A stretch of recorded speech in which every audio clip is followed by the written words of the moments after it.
Is your favorite D&D class the Barbarian? Are you a furry? Do you want to kill everyone and everything on a floor with no regard to who you're killing? If you said yes to any of the following, sit back, relax, and enjoy, for I am Ian, and this is my Streets of Rogue character guide to the Werewolf.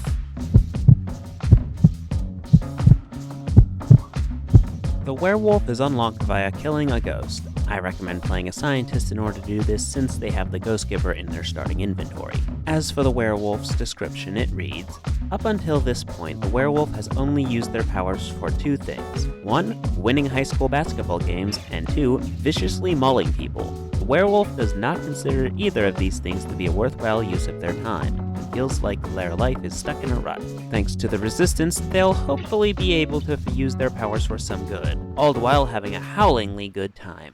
Sadly, however, by default, you're unlikely to actually have a howlingly good time, what with your horrible starting stats at an abysmal 1 across the board.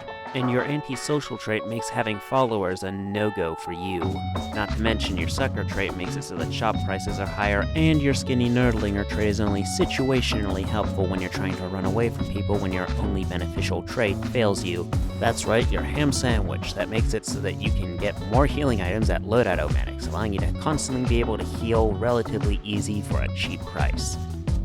Just kidding, it's your werewolf transformation, though you do get a ham sandwich, by the way. Upon activation for 15 seconds, you become a furry, incapable of anything other than pure unarmed violence. If you hit the same button you used to transform, you'll lunge forth, similar to the gorilla's primal lunge, except it's faster and does more damage. And that will be a necessary gap closer, as once you start mutilating folks, they'll usually start running away rather than fight you 9 times out of 10. And don't go thinking you can gun people down when they try to run, because you can't use items whatsoever once you transform. So if you want to run around as a gigantic werewolf, you're going to want to pop the Gigantizer before the werewolf transformation in order to do that.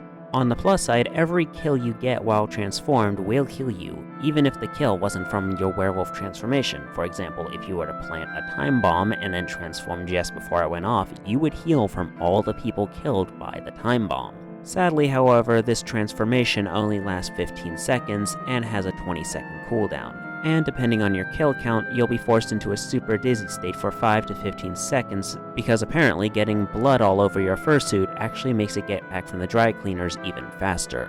But remember, the dizziness instilled from returning back to your skin sona is different from normal dizziness you'd get from, say, random status effects. This is different because, unlike the normal dizziness, taking damage won't snap you out of it. The good news is, if individuals don't see you transform to and fro your fursona and your skin sona, they won't attack you when you turn back. The downside is you have no control of when you turn back, so keep an eye on that timer up in the corner for when you are forced back into your skin sona once again. However, if you're doing your big quest properly, you shouldn't have to worry about witnesses in the first place since they'll all be dead. Speaking of your big quest, let's cover that next.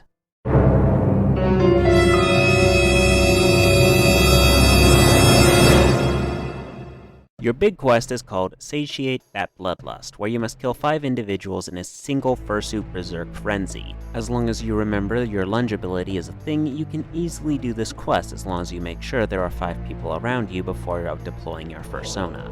If you're having trouble finding enough people to kill whilst transformed on later floors, I advise trying to take a loan from the clerics in the slums, since if you don't pay them after enough time, they'll start to send hitmen at you, which will be beneficial for you given the nature of your big quest. If you're wondering how you can pay them back after you leave the floor, the answer is the ATM machines.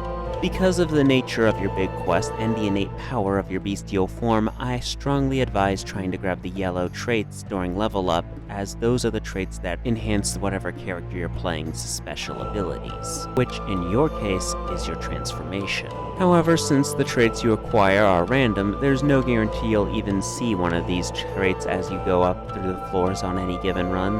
I also advise against taking the no infighting trait, since werewolves don't naturally spawn in floor generation by default, unless someone's playing the vampire, in which case they will spawn as part of their big quest. All in all, I give the werewolf a one-trick pony out of 10. You have a singular ability that makes or breaks you. Granted, it's a good and powerful ability, however, it's only a singular ability and you have no backup plan by default. No, eating a ham sandwich to heal you does not count as a plan B. And given the extremely violent nature of your big quest and your special ability, doing an election victory with the werewolf is probably one of the greatest challenges this game could possibly have to offer. However, if you desire a character with an approach that goes beyond enter berserk mode and kill all the things, you'll find the werewolf lacking in every regard. That's all for now. Like the video if you did, subscribe if you don't want to miss the next one. I've been Ian, and this has been my Streets of Rogue character guide to the werewolf. And stay tuned, the wrestler is coming up next.